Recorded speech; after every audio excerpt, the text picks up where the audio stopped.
Assalamualaikum class. Very good morning. Can you hear my voice? Doctor.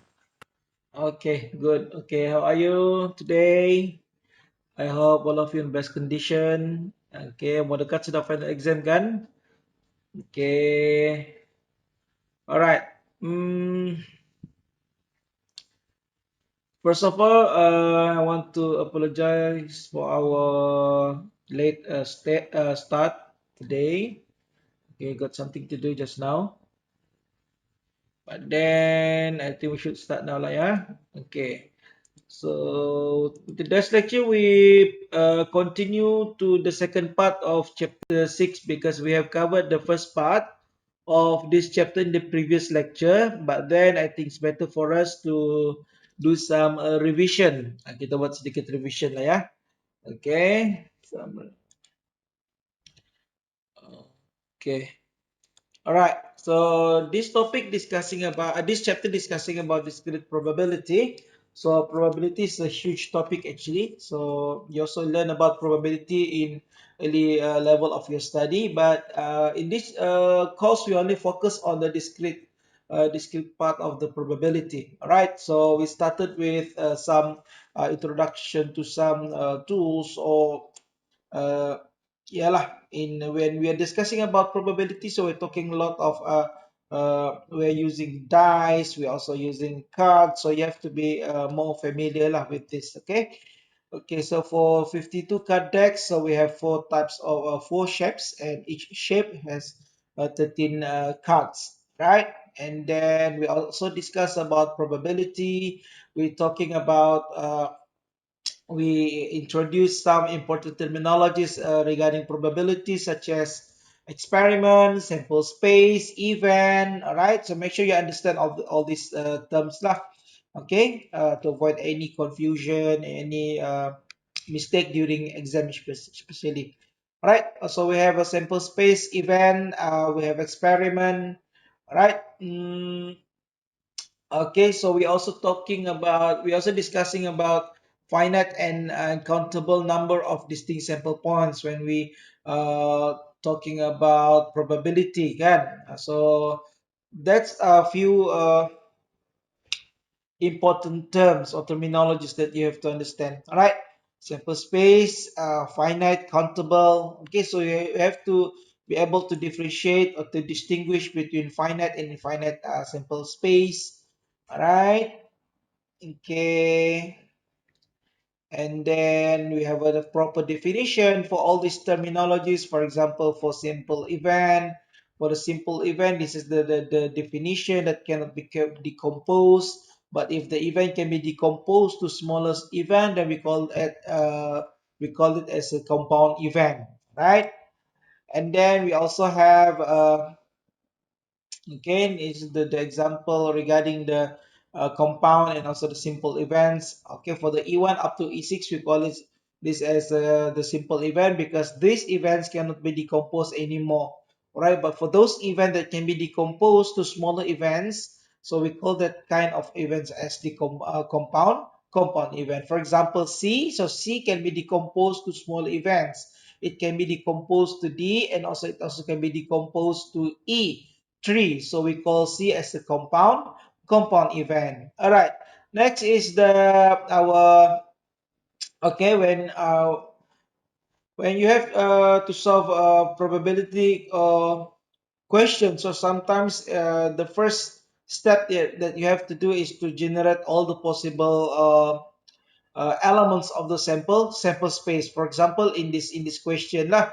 Okay, so you have to, if the question doesn't give you the sample space, so you have to generate the sample space, because from that you can answer the following the given questions lah. Okay, so for example, in this question, the given experiment is to roll 6 faces dice. So we can generate all the possible outcomes. All right, for the experiments, and from that we can answer the given questions. All right.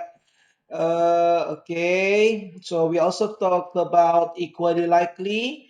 So equally likely means every event have a equal chance to be happen or to be appeared, okay, as the outcome of the experiment. Okay, so that is why we always keep stating about the fair die, about fair coin. All right. Okay, so okay, as you can see here, a fair die. So we know that all numbers at the die have equally likely a chance to be appeared or to be the outcome of the experiment. Okay, so this is the case that involve cards. That's why you have to be familiar with the cards, because in exam we normally don't give you the this figure lah. Okay, the complete list of the cards. But then you have to be familiar, you know how many shapes are there and how many numbers are there.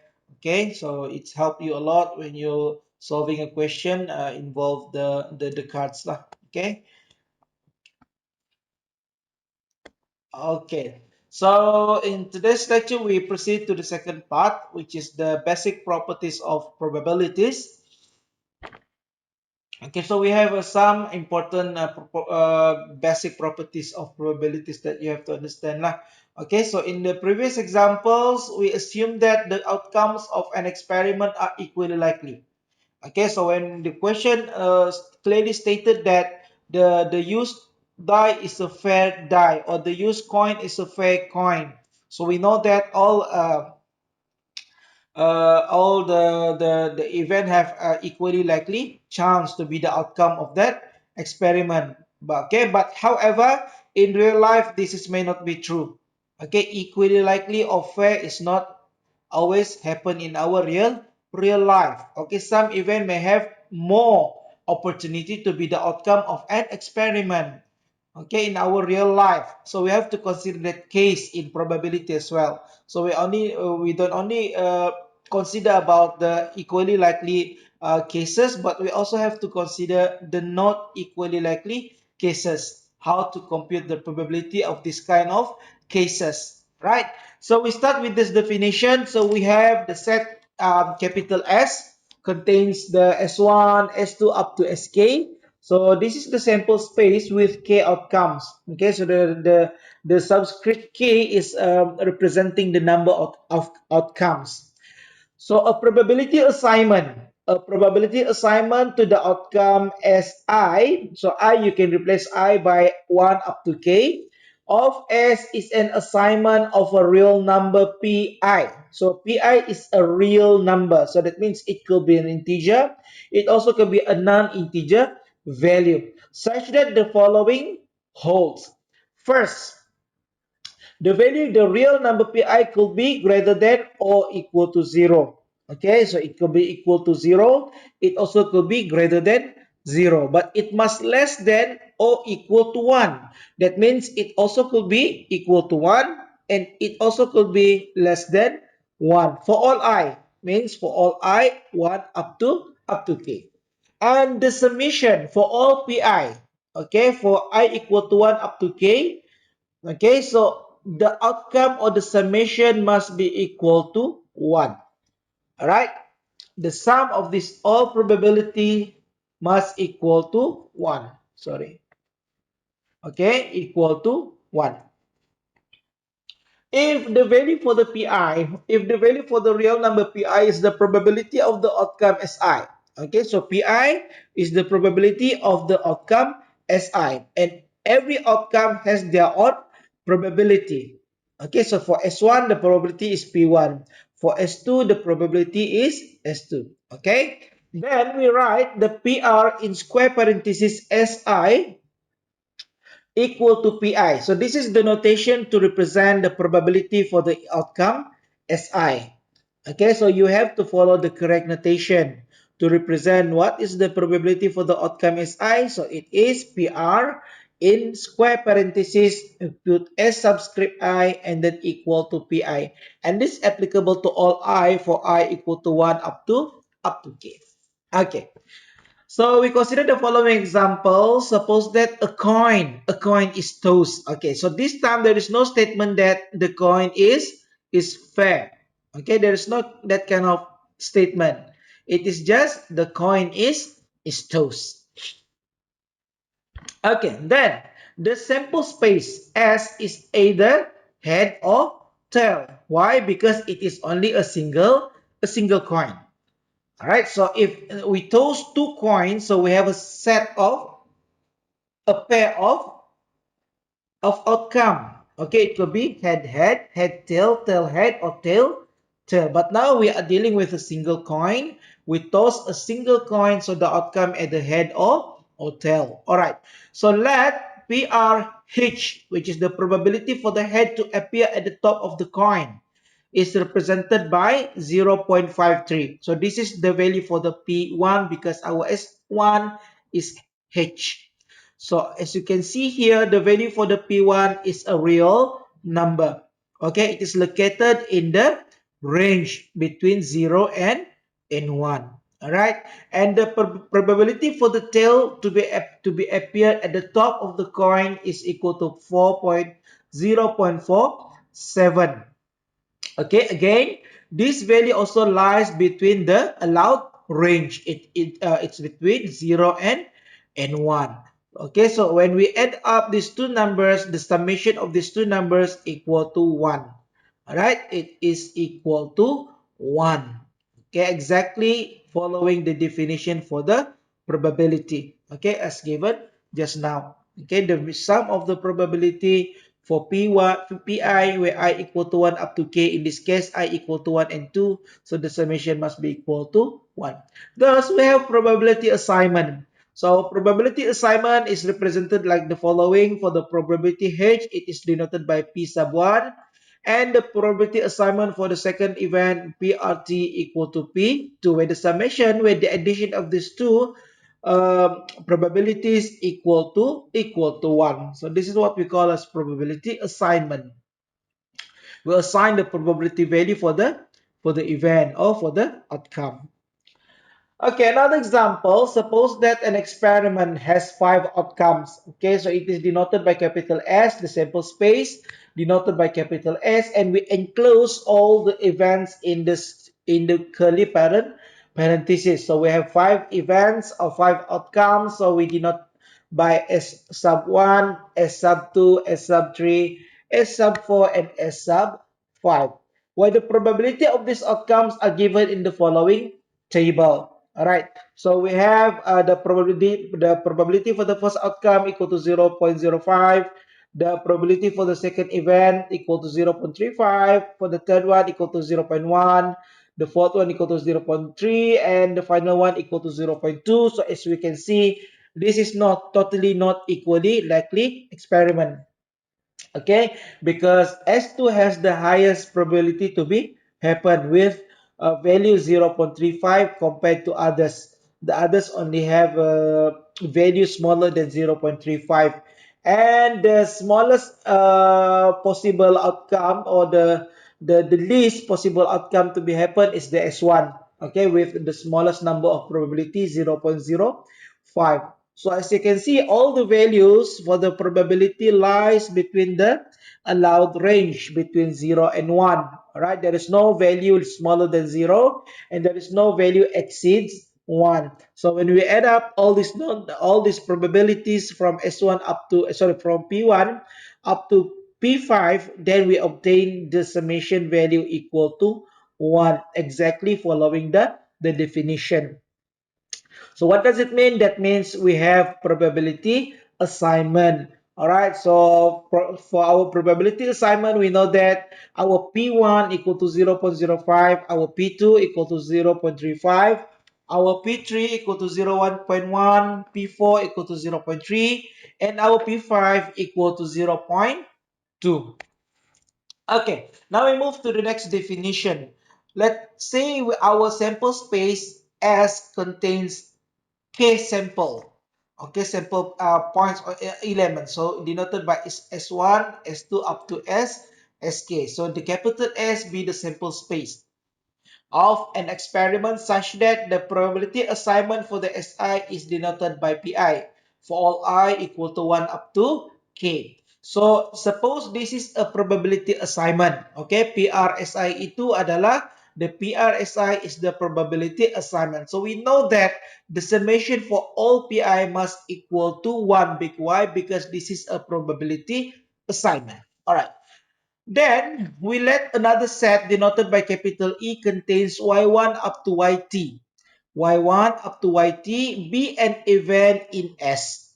So when it is an event, so that means the element for the when E is the event, that means the number of elements in the event E must be less than or equal to S. It cannot exceed the value of the number of elements in the sample space, because E is the subset of S. So for the subset, either the number of the element of the subset equal, or the number of the elements of the subset less than the parent set. In this case, our parent set is the sample space. Then, the probability for the event E is defined by the following.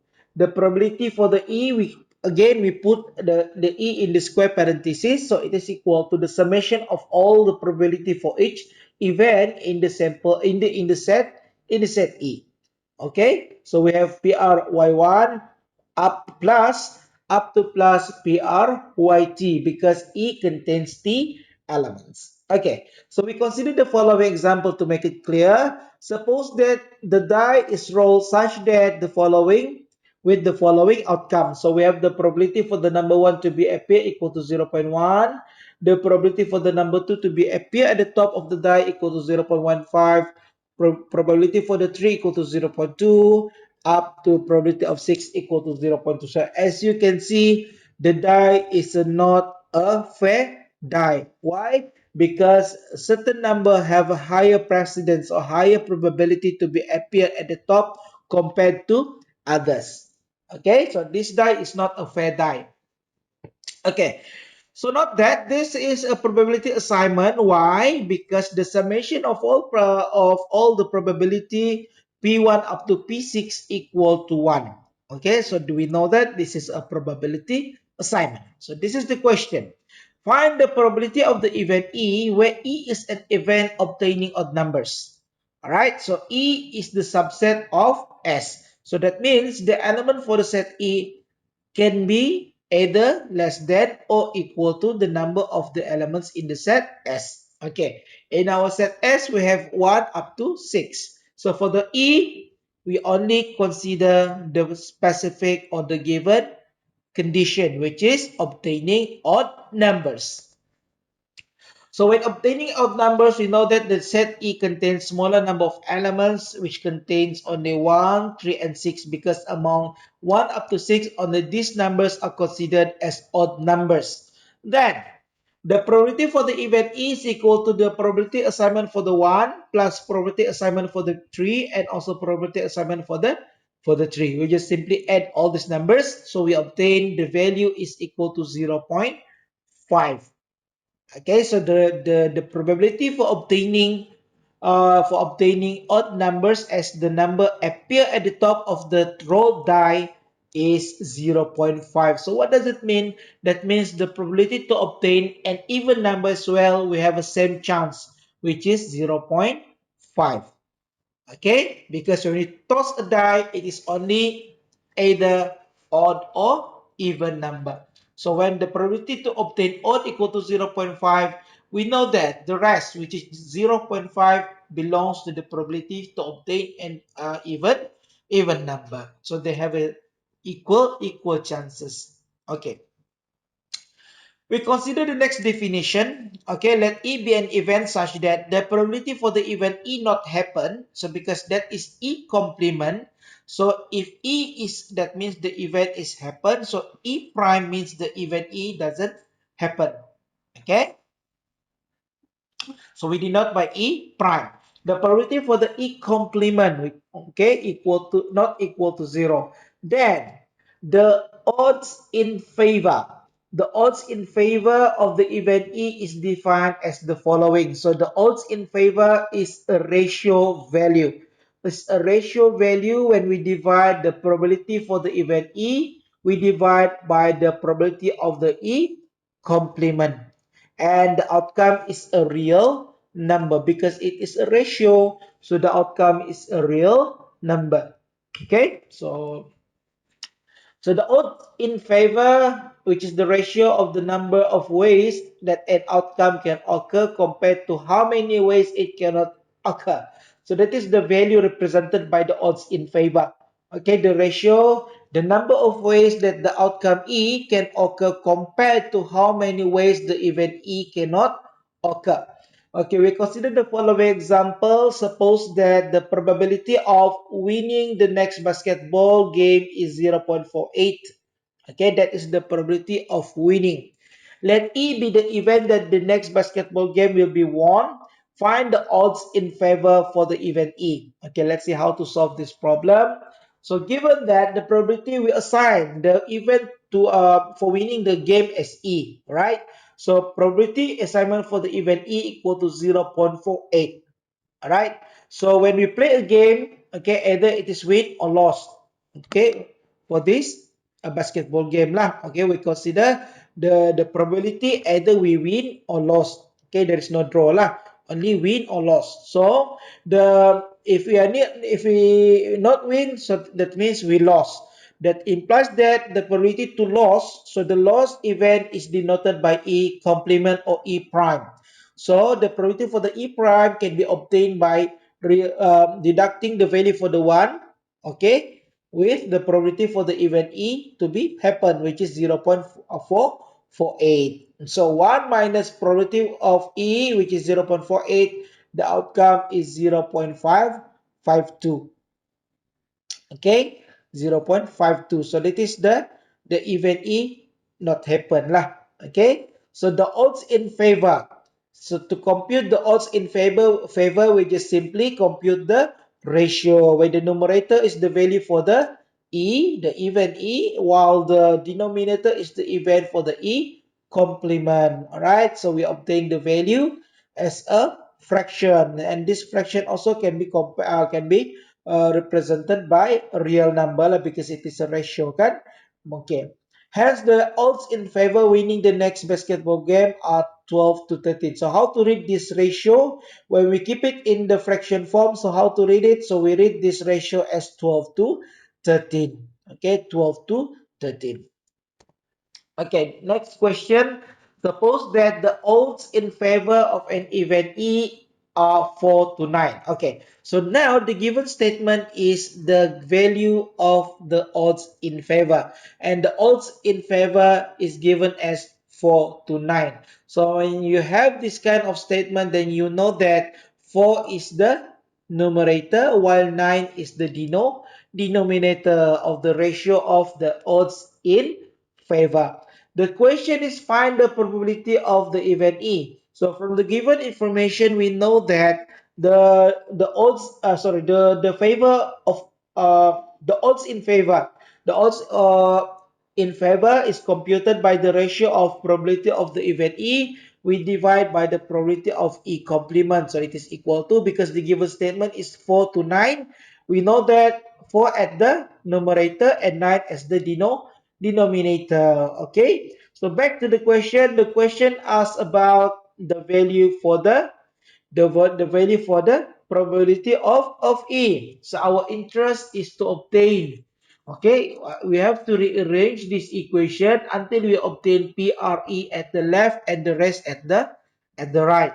Okay, because the question asking about the value for the PRE. So that means at the end of the calculation, we want to put PRE at the left and we put the rest at the right, because the value at the right representing the value for the PRE. So from this, the original fraction or equation, so we can rearrange it by taking PRE complement to the right side. So we have the second equation. Okay, so for the second equation, we know that PRE complement is equal to, can the probability for the E complement can be obtained by computing 1 minus probability of E, because E prime is the E complement.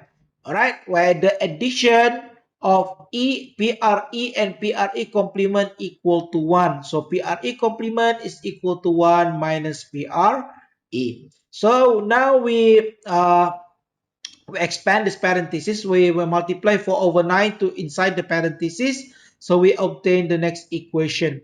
Now we can see that this equation can be solved for the PRE, because PRE appeared at the both sides. So we can solve this equation for the PRE. Okay, let's see how to solve it. So we take this value, negative 4 over 9 PRE, to the other side, to the left side. So we obtain this equation. So from this equation, because we have a common value, which is PRE is a common value, so we can factorize it. So it becomes the next equation. Okay, so we put PRE inside parentheses. We have 1 plus 4 over 9. So remember, our aim is to put PRE at the left alone. Okay, uh, without any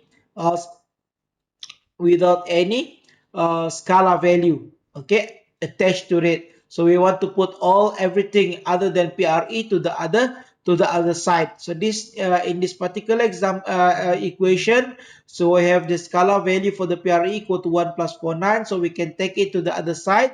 Okay, so it becomes, okay, so when we compute this equal to 13 over 9. So 13 over 9, we take it to the other side, so it becomes 9 over 13. Okay, 13 over 9, we take to the other side, it becomes 9 over 13. So now the remaining value at the left hand side equal to PRE.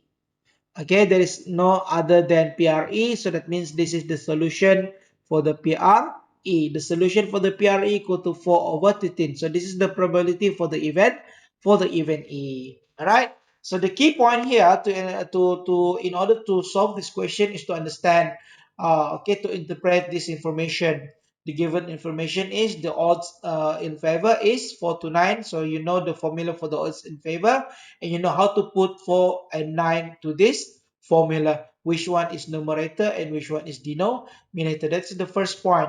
The second point, you understand that for the probability assignment, the sum, okay, of even E and its complement must equal to 1. So you know that PRE complement can be replaced by 1 minus PRE. So those are the key points in order to solve this question, because the rest only simple algebra.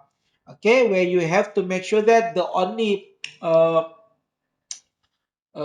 things that left at the left side is the PRE, while the others we put at the right hand side. Okay, now we consider the following theorem. Let E be an event such that the odds in favor of E are m to n. Okay, m to n, right? So we know that m is the numerator and n is the denominator. So in order to make the odds in favor valids or holds or defined, so we have to make sure that the value for the denominator, okay, which is n, must not equal to 0. Okay, so the probability for the event E not happen not equal to 0, because if the value is 0, what happened to this fraction? It becomes, apa dia? What happened if the value for the n equal to 0? Can you tell me what happened to this fraction? What if the value of n is equal to 0? Apa jadi?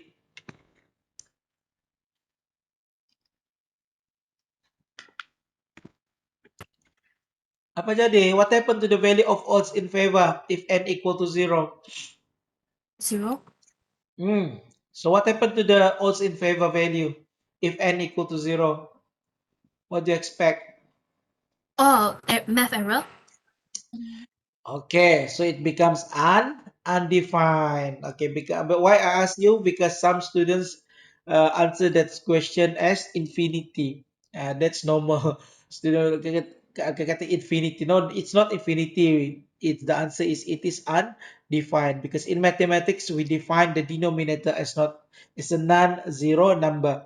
If the denominator equal to zero, so that becomes undefined. That's why it's appear as math error. Okay, with this undefined operation.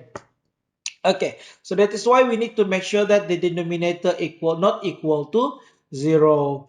Then the probability for the event E equal to m over m plus n. So if you actually the previous question can be directly answered by using this formula rather than using the algebraic method. So we can directly use this formula, and for the probability of the E complement, it can be computed by this formula. So the key point again, you know how to place m and n, which one is numerator and which one is denominator.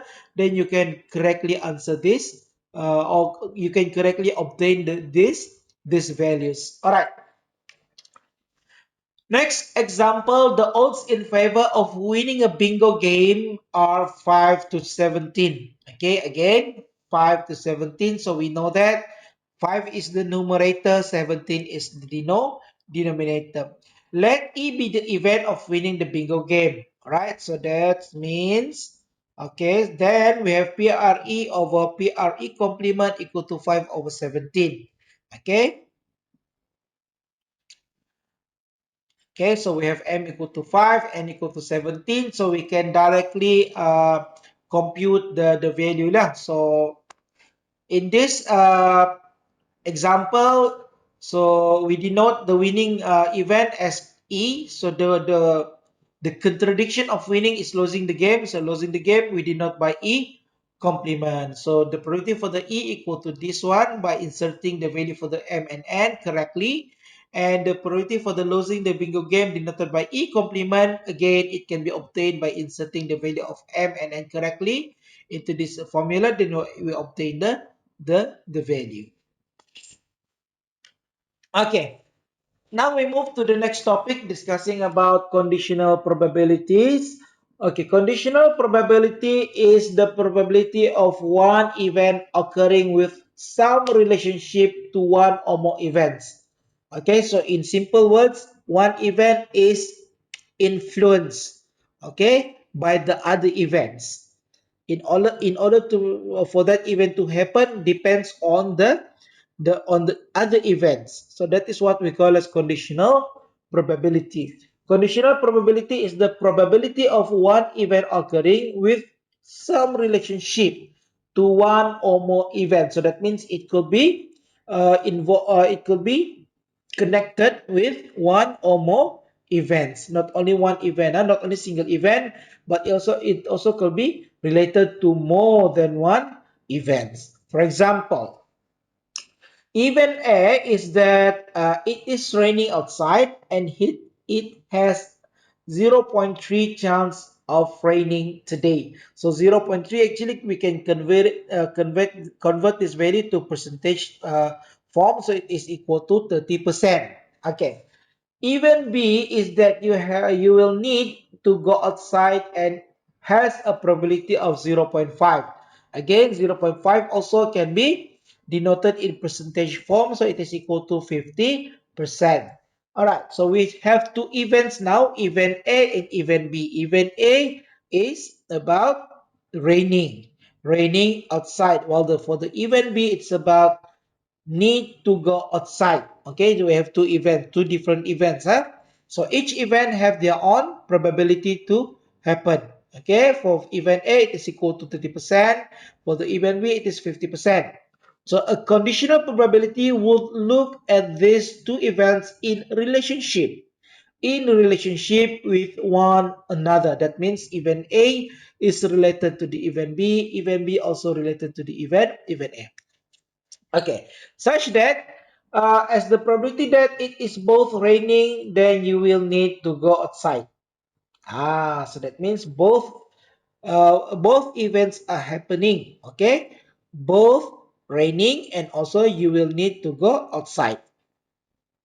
Okay, so this is the proper definition for the conditional probability. So let E and F, capital E and capital F denotes two events in a sample space.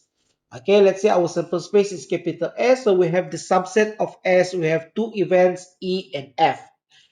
Then, the conditional probability of the event E when it is given that the event F has occurred. Okay, this statement is very important because it will determine which event is come first. Okay, which event is come first, and that decides the position of these events in the formula. Okay, again, so this statement is very important because from this statement we can decide which event is come first than the other.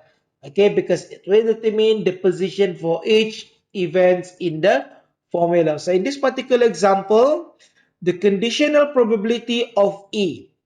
Okay, conditional probability of E when it is given that the event F has occurred.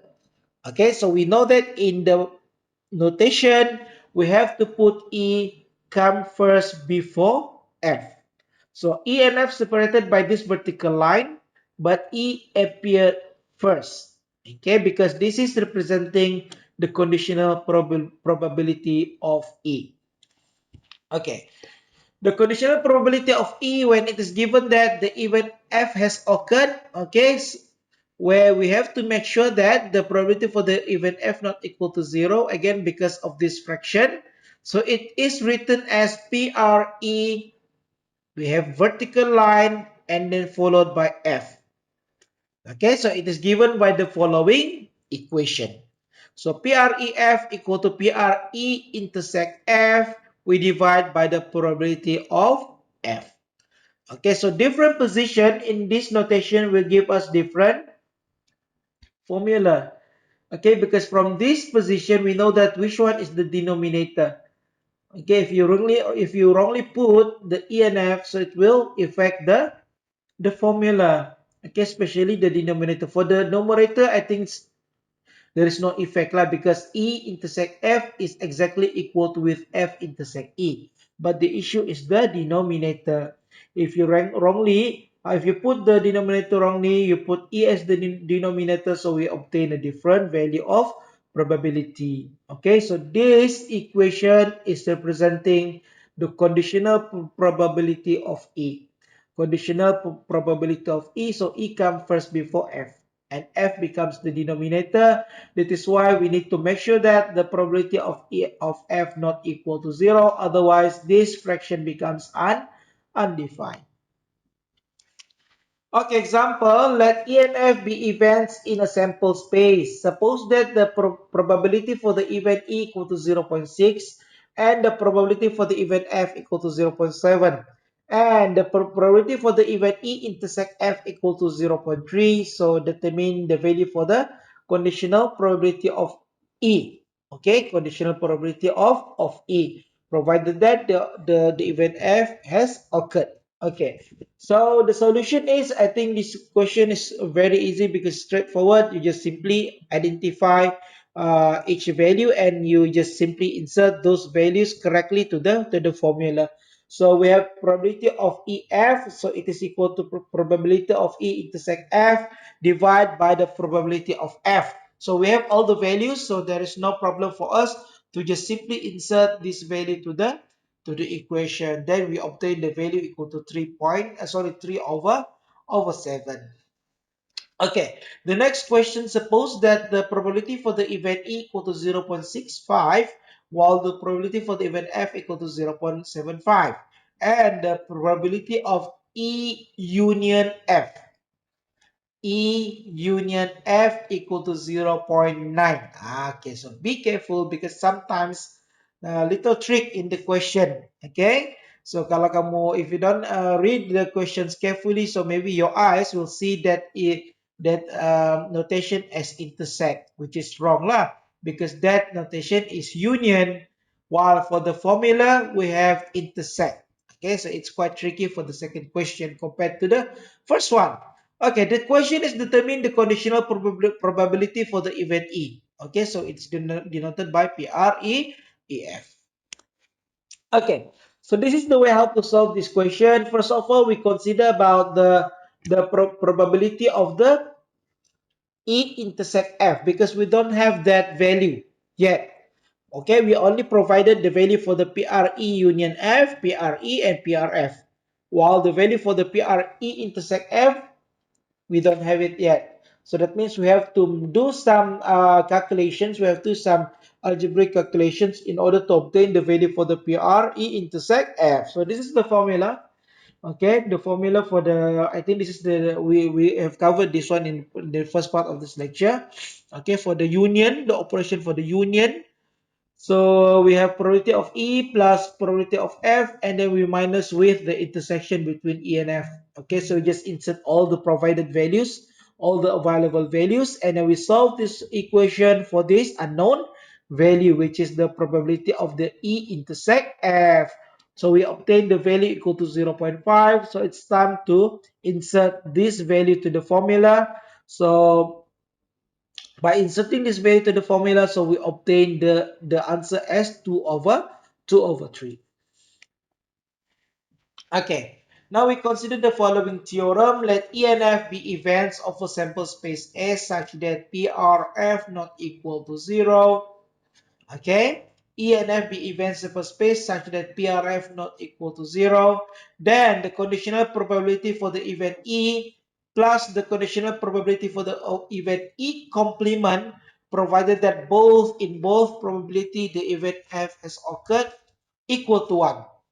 Okay, the conditional probability for the event E and the conditional probability for the E complement, the summation must equal to 1. Okay, we consider this example. An urn contains 5 red, 6 brown, and 3 white marbles. Okay, we have an urn, and inside that urn it contains uh, 14 marbles with 5 red marbles, 6 brown marbles, and 3 white marbles. All right, 2 marbles without replacement are drawn. So we take out 2 marbles from the urn without replacement. That means we put that marble outside the urn. What is the probability that the second marble is brown given that the first marble is white? Okay. What is the probability that the second marble is brown given that the first marble is white? So how we can convert this statement becomes a conditional probability statement, because obviously this is a conditional probability statement because the second event happen depends on the first event. Okay, there is dependency between these two events. Okay, so obviously this is a conditional probability event. So given that the event where the first marble is what has occurred, it is already occurred. Thus, we denote that event as the capital F. Okay, thus the event F be the event that the first marble is white. The event that's already occurred is denoted by F. All right. And E be the event that the second marble is brown. And the upcoming event, the event that we consider that we want to find its value, is denoted by the letter which is E. Alright, the event E be the event that the second marble is brown.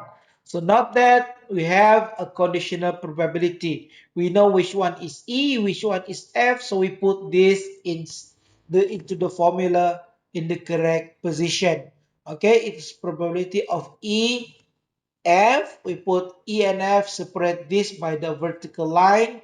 It is equal to probability of E intersect F, and we put F, the probability for the event F, as the denominator. Okay, so the total number of marbles is 14 inside the urn. Okay, the total number of marbles equal to 14. Because 2 marbles without replacement are selected, we take 2 marbles outside the urn without replacing those marbles. So the remaining marbles, sorry. So that means the cardinality for the sample space, okay, or originally it is equal to 14. For after we take out marbles from that, so the remaining is 14 minus 1. Okay, so the cardinality of S equal to 14 times 13. Okay, now The event of the element, now F is the event that the first marble is white. So the second marble can be any marble. Thus, okay, the cardinality for the event F, okay, the event F, okay, equal to 3. Why 3? Because we have how many white marbles? 3 marbles. Okay, 3 white marbles, so it is equal to 3. And the probability for the second one, okay, because one marble already been taken out, so the remaining is 14 minus 1. So we have the cardinality for the set F equal to 3 times 13. 3 times 13. Okay, hence, now we can compute the probability for the event F is equal to the cardinality of F divided by the cardinality of S. Okay, so we just simply put those values.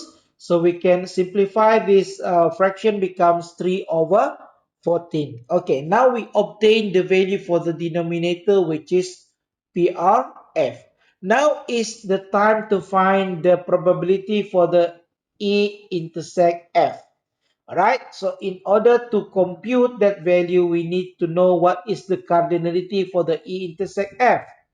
Okay, E intersect F is the event that the first marble is white and the second marble is brown. Okay, remember, intersection means we have AND statement. If union, that means OR. Alright, so intersection means that the first marble is white and the second marble is brown. So the cardinality for the event for the E intersect F equal to 3 times 9. 3 is for the white and 6, sorry, 3 times 6. 3 is representing the value for the white and 6 representing the number of the brown marbles. Okay. Next is to obtain the value for the probability of E intersect F.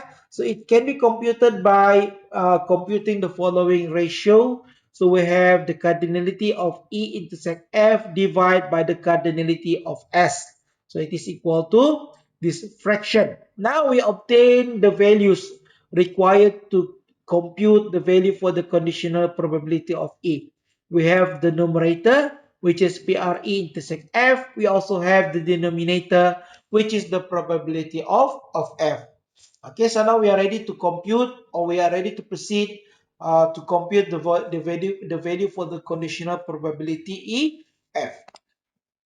Okay, so these are the values. So we obtain the fraction 6 over 13 as the final answer. Okay, before I forget, because this is a discrete mathematics, so try your best to represent the answer in the fraction formula.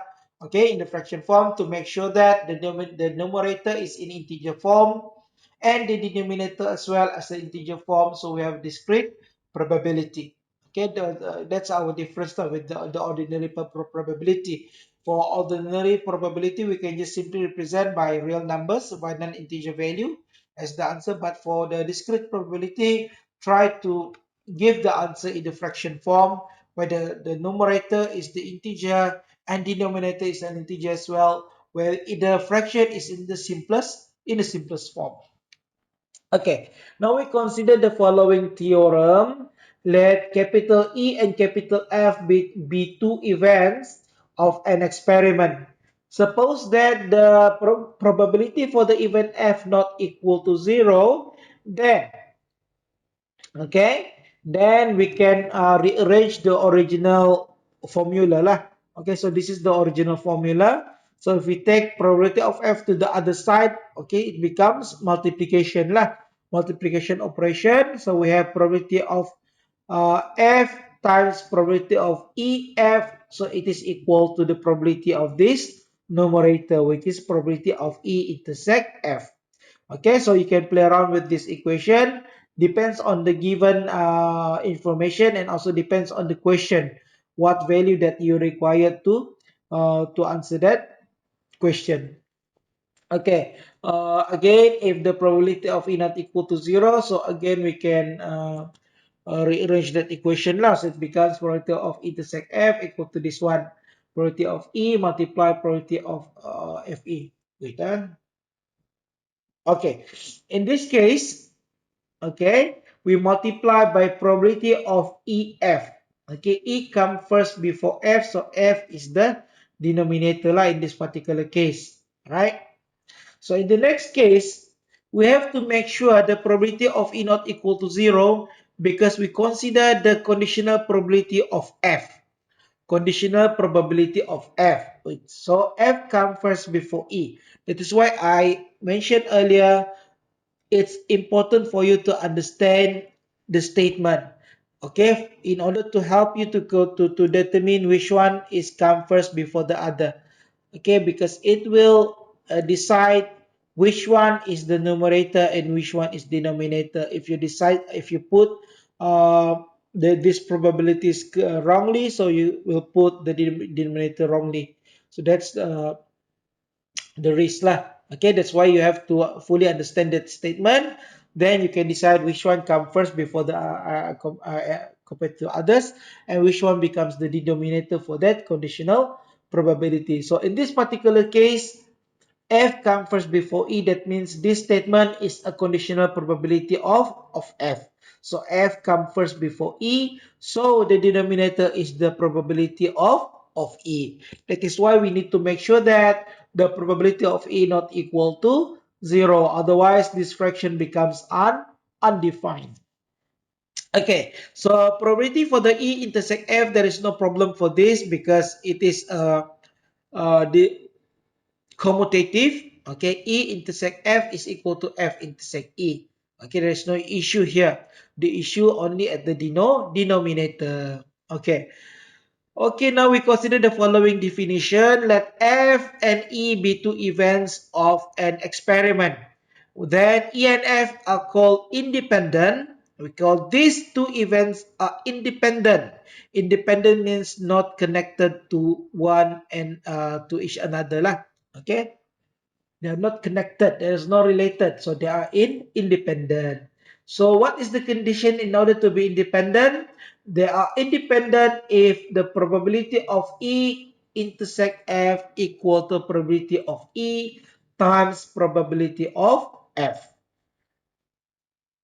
Okay, if the probability of E intersect, not union, intersect F, so it is equal to the multiplication or the product of the probability of E and the probability of F, then we can say that these two events, E and F, are independent events. Okay, we consider this theorem regarding the independent events. Let E and F be two independent events of an experiment.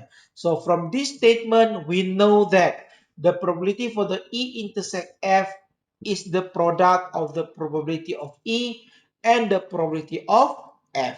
So it comes from this statement because this statement stated that these two events are independent events. All right.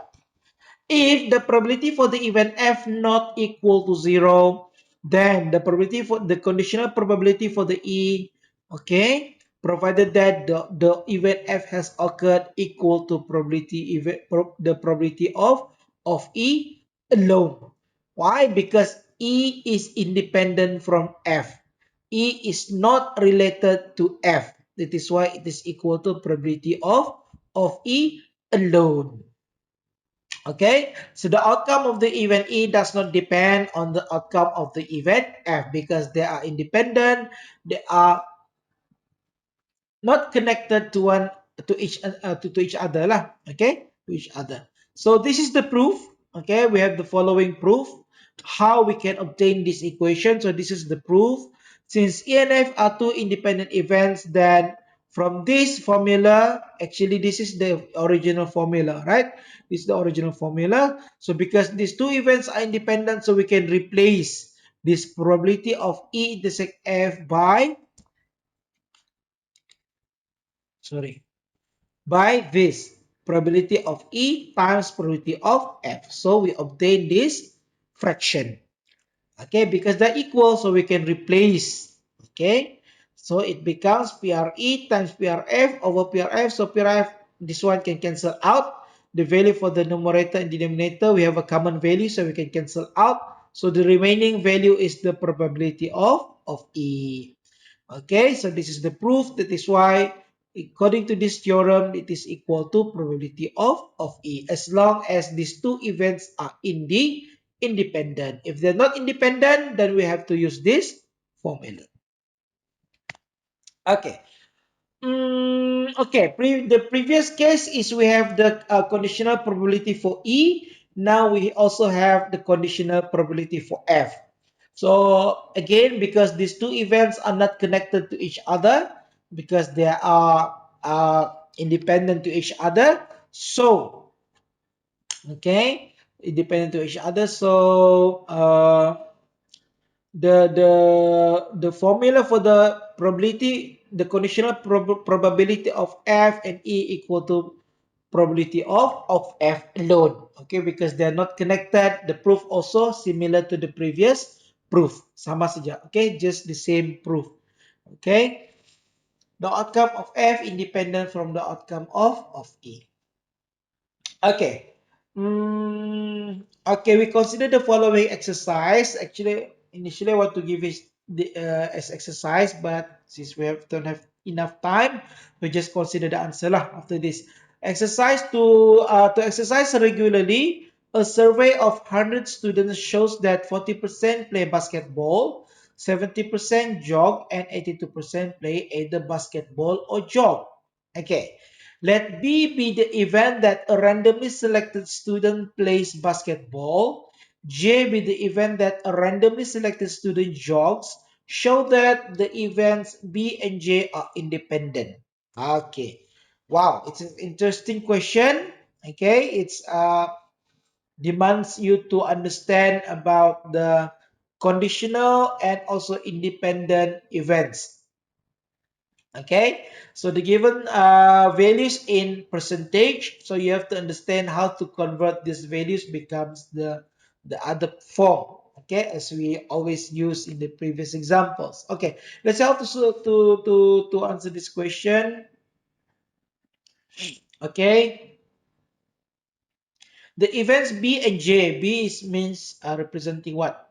Basketball, and J is jobs. Okay. The events B and J are independent if the following equations holds. The probability of B intersect J equal to probability of B times probability of J. So this is true when both are independent. While the question asks you to show that B and J are independent. Okay. What is the connection? The values for the probability of B and probability of J are given in the question, okay, in the percentage formula. Now, find the value of the probability of B intersect J using all the given information. Okay, if you obtain the value for the probability of B intersect J, then you insert to this equation and you can show that left hand side equal to right hand side. That means you already shown that B and J are independent events. That's the way how to solve this question. Okay, you have to obtain these three values: probability of B, probability of J, and also the probability for the B intersect J. And then let's see whether this equation equal or not. If they are equal, that means B and J are independent. Otherwise, B and J are not independent. They are dependent to each other. Okay.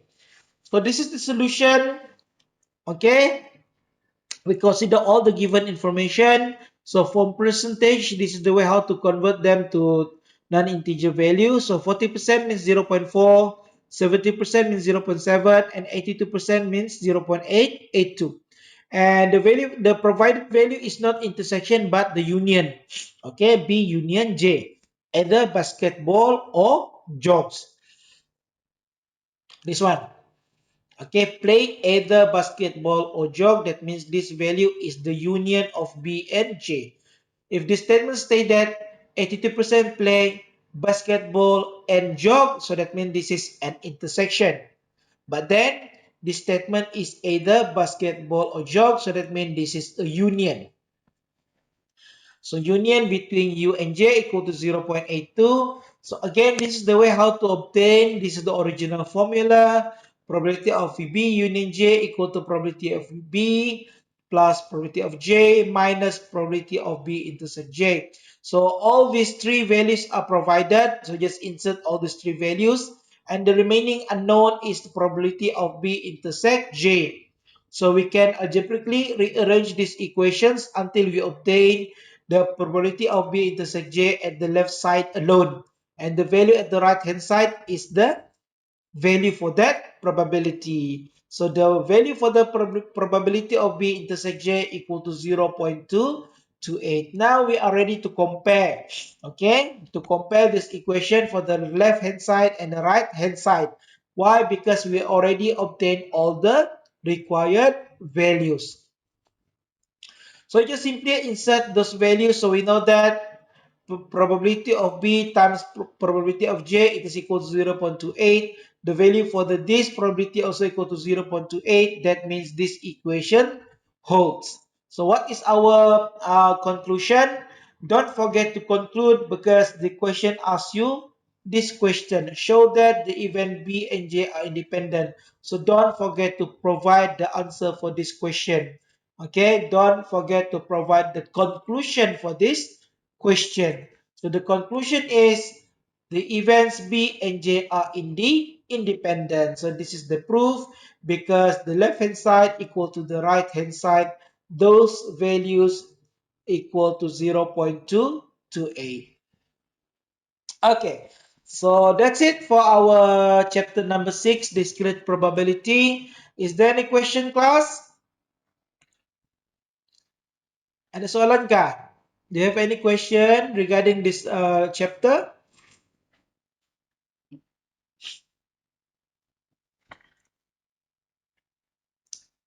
Okay, before I forget, I want to share the attendance link at the chat box. Ada apa-apa soalan? Do you have any question to ask? No question, doctor. Okay, okay. If there is no question, now we discuss about your assignment. So if you're aware, okay, so the link for the attendance already given in the chat box.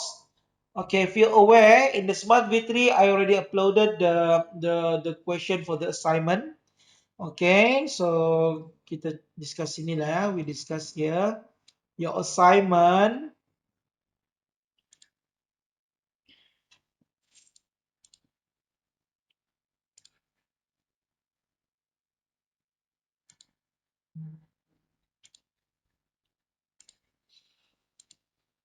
Okay, in the Smart V3, so this is the group assignment. So that the submission will be done by group representative lah. So no need every member need to upload the report. No, only the head of a group lah. Okay, we'll submit the answer. Okay, because this is the group assignment. So you can see your group in the provided image there. Okay, this is your group. Okay, there are how many groups? There are one, two, three. There's 8 groups. Okay, there are 8 groups. So each group consists of 7 or 6 members. Okay, I think the same group lah for your tutorial. The same group for your tutorial. So this is a group assignment. So make sure every members for the group give a full cooperation to your group. Give your commitment, because this is a group assignment. Okay, be a responsible student. Take part. Be committed, because you'll learn a lot from this assignment. Okay, so this assignment is from 2 chapters. Chapter number 5 and 6, counting and also probability. So the question, the instruction, read carefully the instruction. Uh, you have to choose. I gave you 4 questions for each chapters, but you have to choose only 3 questions. So up to you which questions you're going to choose, but only choose 3, and then provide the answer, especially the calculation steps clearly, step by step. Okay, and then compile the answers becomes the assignment report. Okay, and submit the report before the due date. Okay, I think it's quite clear lah kan. It's straightforward, so you understand what is the the instruction, you know how to fulfill all the required. Okay, so submit the report before the week 14. So I think this week is our week 12. 12. So you have another 2 weeks to solve or to accomplish this assignment. Okay, I gave you also the rubric for the presentation, so you know how you're gonna be evaluated for the presentation. So the weightage for the written report is 20 marks, and the weightage for the presentation also 20 marks. So for the written report, 20 marks come from your report lah, from the answers, from the quality of your report, right? From your calculation steps. So if everything clear, everything correct, then you obtain the full 20 marks lah. Okay, so for the presentation, so you can see the rubric. So this is the marks. So the weightage for the presentation also 20 marks. So you can refer to the presentation rubric to know how you're going to be evaluated during the presentation session.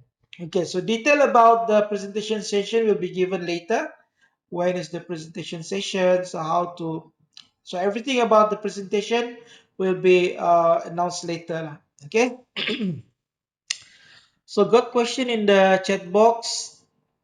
Let's see what is the question.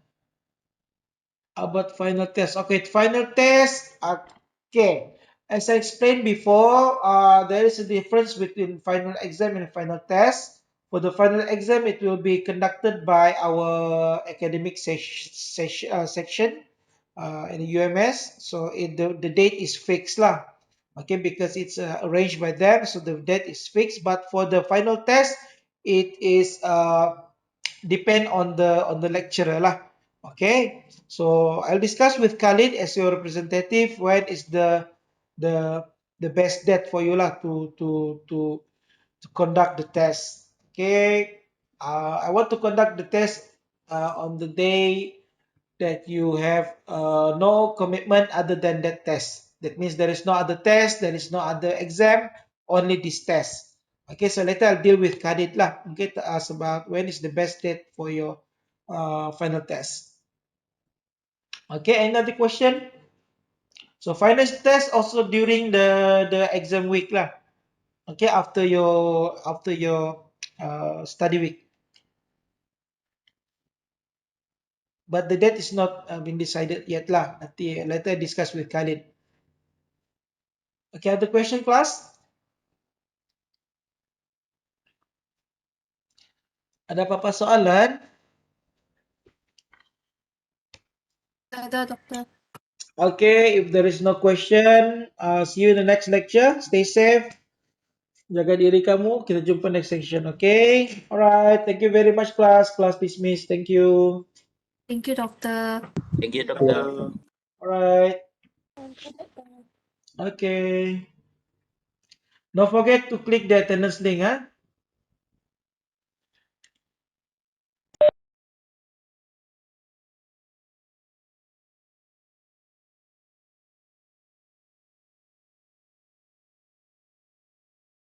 Thank you, Doctor. Okay.